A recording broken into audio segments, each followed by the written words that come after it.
There's only two main sources of reference for us to go to if we want to learn anything about ourselves. One of them is science, the other one is theology. Now, for centuries, we believed that science and theology were enemies and antagonistic. But that's not true. They're actually comparable. They're compatible.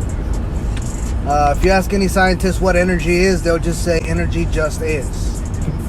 And they'll say that energy is evenly present in all places at the same time. Energy cannot be created nor destroyed. If you ask any theologian, what God is, they'll say God just is. They'll say God cannot be created nor destroyed. There's no beginning, there's no end. God is evenly present at all places at the same time.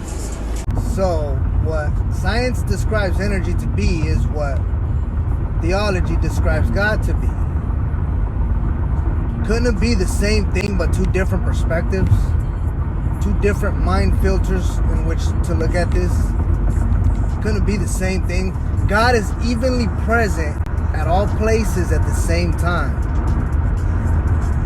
That's not and they're not speaking metaphors. So God is energy. Energy is God. Energy, everything that you see, all that is energy. So all of that is also God. We believe that God is in another dimension above Earth somewhere, far away from us, unreachable to us. But that's where we lose our power. We have to know that God is within. So the consciousness that you're using is what you really are. Your consciousness is the only real part about you. Your body is not you. Your mind is not you. You can cut both your arms off and your legs off, and you're still gonna be you.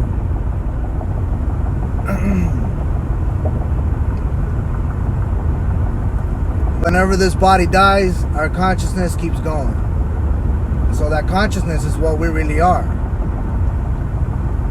Energy is all around us, so God is all around us. So everything that's all around us is God. Our consciousness is God. Our consciousness is God. In the Bible it says you are gods. And I'll show it to you. I already referenced this, but in the Bible it says it. The Bible says that they were going to stone Jesus to death because he had blasphemed. He had said that he was God. He was claiming to be God, but he was just a man. And he told the people that were going to stone him, that were wanting to stone him, is it not written in your laws that I have said, ye are gods? This that I can do, you can do, and much more. And much more. You are God. You are an extension of God consciousness, of God, of the source.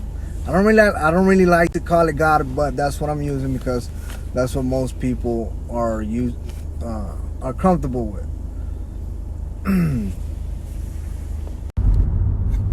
Source energy.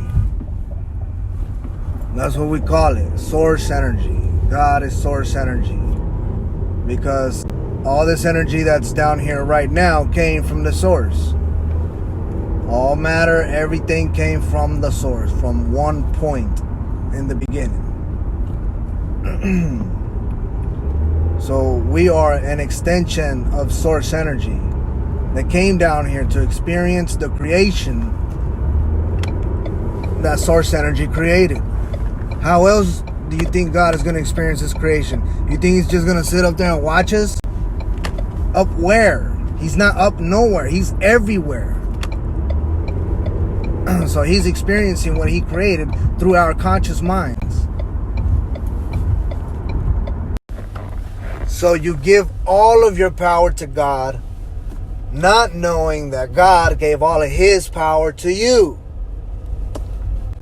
You are a magnificent powerful, brilliant creator. I fucking love saying that because it's so fucking true. You have no idea how true that is.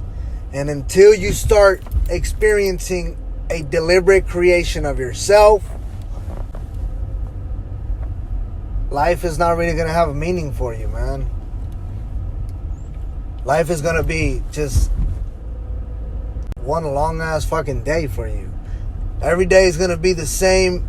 It's going to be a copy of the day before. Every single day it's just going to be copies. It's going to be producing copies year after year. Until you start deliberately creating what you want. And then every single day is a new